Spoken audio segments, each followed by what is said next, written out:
Nós vamos conversar com o advogado criminalista, integrante do coletivo Advogadas e Advogados pela Democracia, José Carlos Portela Júnior. Bom dia, Portela.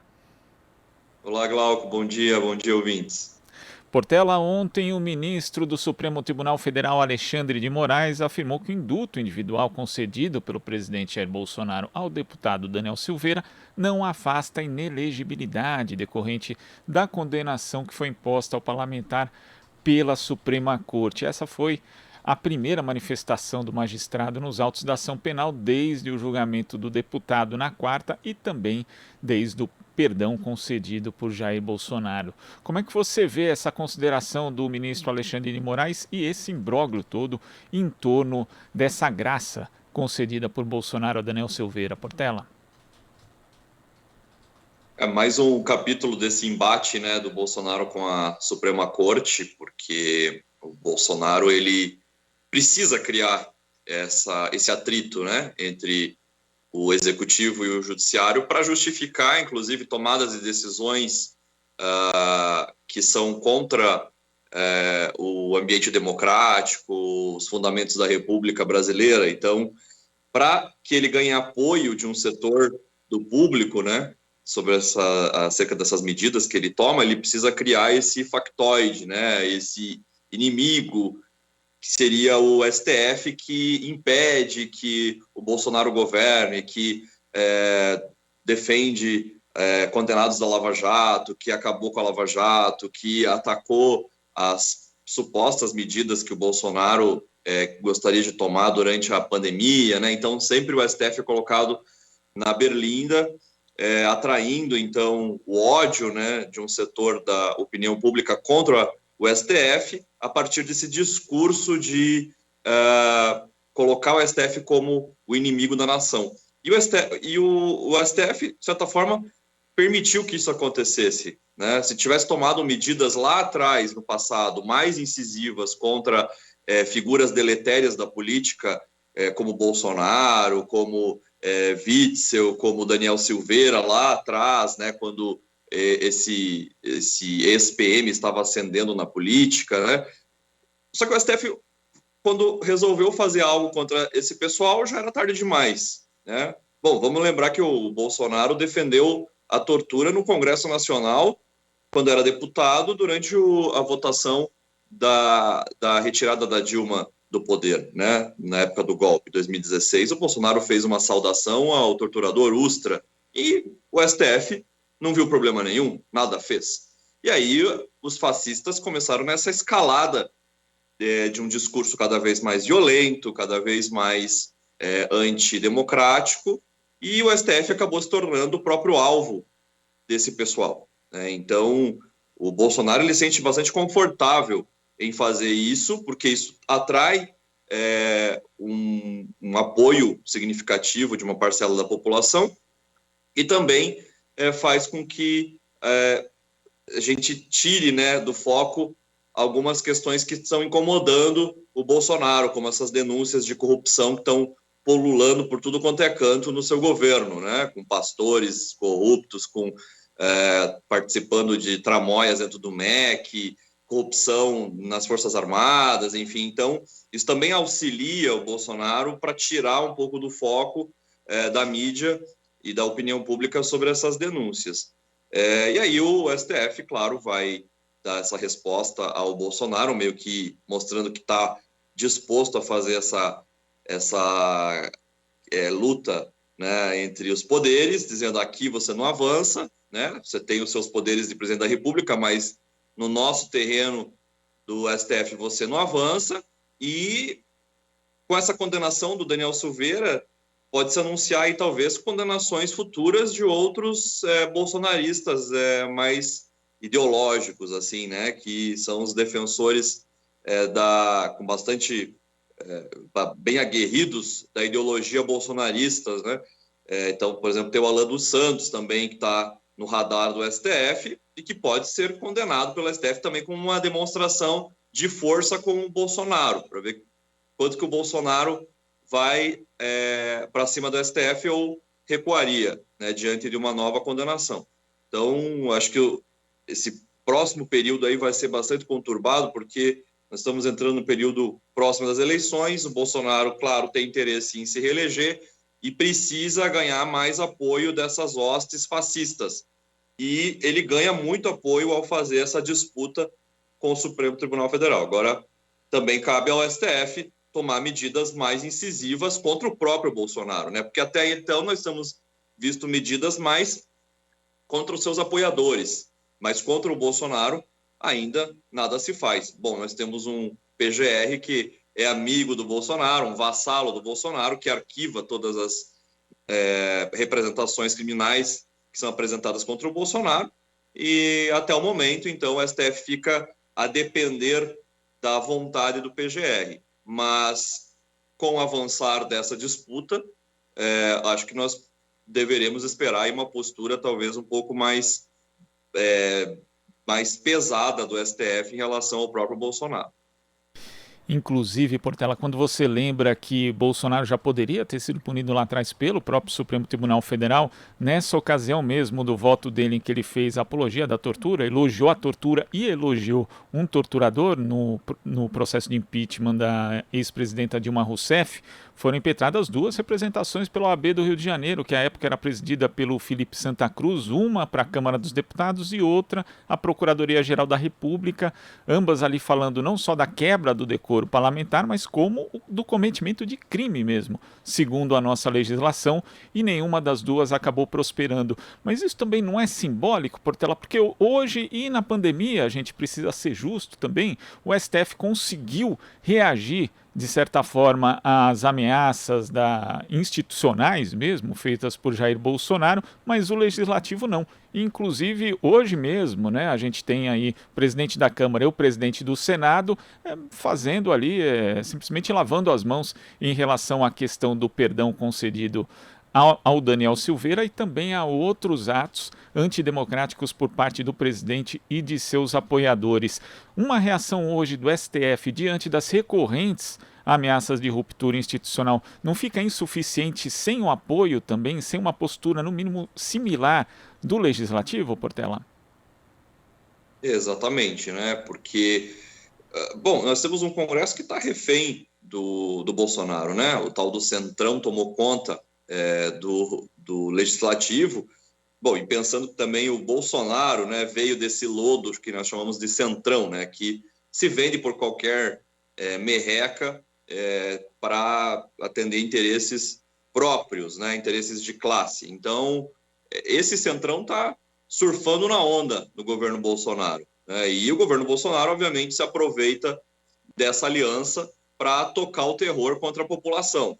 Então, nós temos, de um lado, o Executivo, que tem um projeto claramente fascista de destruição dos frágeis e o que restou, né, de pilares democráticos no Brasil, que toca o terror contra os direitos sociais, os direitos das minorias, os direitos dos trabalhadores e das trabalhadoras no Brasil. Aí você tem um judiciário extremamente, também, quando não se filia a essa posição do Bolsonaro, mas também muito tímido quando sinaliza que não concorda, que está em disputa com o Bolsonaro, suas respostas são muito frágeis e muito fracas para a violência que o Bolsonaro representa contra o povo brasileiro. E aí você tem um legislativo que é tomado por esses interesses particulares, interesses de classe, e aí nós temos aí um caldo muito propício para que uma figura como Bolsonaro deite e role. E a gente já cansou de fazer essa analogia com outros momentos da história, aqui em outras entrevistas, e aí a gente pode fazer aí comparações, por exemplo, com o que acontecia na Europa nos anos 30, 40, com Mussolini e Hitler, né? São duas figuras que deitavam e rolavam nesse vazio da democracia liberal, né? A democracia liberal que sempre vende o discurso de que as instituições são fortes, de que sempre a democracia irá prevalecer, que as instituições irão defender a democracia, esse valor universal e tal, mas na vida real, na vida concreta, a gente vê o oposto, né? A democracia liberal, ela falha miseravelmente em dar uma resposta à altura para figuras como Bolsonaro. Acaba sendo sequestrada, né? As instituições acabam sendo sequestradas por figuras como essa, que são autocráticas, que têm um projeto de classe, um projeto que atende interesses pessoais e da sua classe, e que não vê nenhum tipo de limite para colocá-lo em marcha. É o que nós estamos vendo aí já há 4 anos, né, vivendo essa tragédia no Brasil, e as respostas que nós vemos das instituições são quase que nulas, né? Passamos por uma pandemia brutal, estamos ainda nela, mas tivemos toda essa mortandade, né? E o principal artífice desse genocídio que nós vivemos foi o Bolsonaro, e passou aí em brancas nuvens a sua responsabilização, e pelo que se vê, talvez nem venha, porque as instituições nada falam mais sobre responsabilizar o Bolsonaro sobre os crimes que cometeu durante a pandemia contra o povo brasileiro. E, Portela, quando você fala dessa insuficiência da democracia liberal para lidar com ameaças como a da extrema-direita aqui no Brasil, a gente pode fazer até um paralelo com o que ocorreu na França, né? Houve uma vitória de Emmanuel Macron sobre Marine Le Pen, só que a extrema-direita cresceu e, inclusive, é uma ameaça muito forte também nas eleições parlamentares que vão ocorrer logo mais. Ali também já ficou evidente que a democracia liberal não conseguiu barrar o extremismo de direita, o autoritarismo. Outros países da Europa a gente vê a mesma coisa. No Brasil, além do processo eleitoral, nós temos que apostar também numa questão de uma radicalidade democrática, Portela, inclusive voltar a falar de aumentar a participação, por exemplo, do processo de conferência que a gente tinha aqui no Brasil e acabou, né, no governo Temer e também no governo Bolsonaro, participação de conselhos, mais instrumentos de democracia participativa, ou seja, precisamos aperfeiçoar o nosso desenho democrático, Portela? Claramente nós temos que sair desse modelo que nós estamos. Ele já se mostrou insuficiente, e quem não viu a sua insuficiência não está pisando no solo brasileiro, está morando em outro lugar, sei lá onde. Mesmo morando em outro lugar, talvez também não esteja vendo a realidade, como você fala, da França, na Itália. O aumento da extrema-direita na Alemanha é brutal, a olhos nus, né, se pode ver isso. E nós estamos vendo um momento muito delicado da história, porque com a crise do capitalismo, né, essa extrema-direita ganha mais corpo por conta da desesperança econômica, social, que atinge uma larga escala da população. Então, e essas pessoas acabam aproveitando dos ressentimentos sociais, né, eu já até falei isso em outra entrevista, para poder catapultar esse discurso fascista. Claramente o que nós estamos vendo no Brasil, né? E aí esses governantes que prometem, né, a prosperidade, levar a nação a um outro patamar e tal, são os principais destruidores da nação, né? Esse é o grande paradoxo, né? Porque ao mesmo tempo que eles prometem reconstruir a nação, né, mas esse discurso é claramente um discurso fajuto, né? Um discurso engambelador, porque de um lado eles estão dizendo, não, o Brasil acima de tudo e tal, mas do outro lado eles estão se apossando de tudo que pode, espoliando, explorando tudo que pode. Agora, a gente tem que fazer algo muito urgente, né, que é trabalho de base, né, voltar-se para as bases, né, populares, mobilizar as bases populares, despertar a consciência de classe nas pessoas, nas pessoas trabalhadoras, para que elas percebam o nível de exploração em que elas vivem em razão de um modelo de sociedade, de produção da vida, que é baseado na apropriação da riqueza por poucos e na expoliação de muitos, né? Para que as pessoas se vejam como trabalhadoras exploradas e, portanto, não passem a apoiar aquela pessoa, aquele governo que as expolia, que as explore cada vez mais, né? Então, quando a gente confia demais que as instituições irão salvar a população da tragédia e tal, a gente acaba caindo no que nós caímos agora. Ficamos reféns das instituições que claramente são instituições classistas, que defendem interesses da classe alta, da burguesia. Exemplo maior, que é um exemplo maior do que em plena pandemia, se passou um pacotaço de retiradas de direitos trabalhistas das pessoas. No momento mais crítico da vida das pessoas, estavam perdendo parentes para a pandemia, com medo de trabalhar para, né, preservar a sua saúde, e a renda caindo, e o Congresso aprova pacotes de contra-reformas trabalhistas para sacanear o trabalhador, para tirar mais direitos e transformá-lo num escravo. E o Bolsonaro apoiou isso, né? E as instituições avalizaram. Ninguém derrubou essas medidas, nem o Judiciário, o Ministério Público não falou nada, né? O próprio Congresso que tocou essa boiada contra o trabalhador. Então, assim, a gente ficando refém das instituições que nós chamamos de democracia liberal, nós perdemos a nossa capacidade de mobilização. Então, nós temos que nos voltar para as bases. É o povo que tem que tomar o poder nas mãos, né? Colocar as instituições contra a parede, tomar as instituições para si. Bom, a classe alta faz isso, ela sequestra as instituições, ela toma as instituições para si. Nós temos que mobilizar o povo para que o povo tome essas instituições, para que as instituições sirvam ao povo trabalhador e não ao 0,001% da população que detém a riqueza, né, que se apropria da riqueza que os outros 99,999% da população geram nesse país.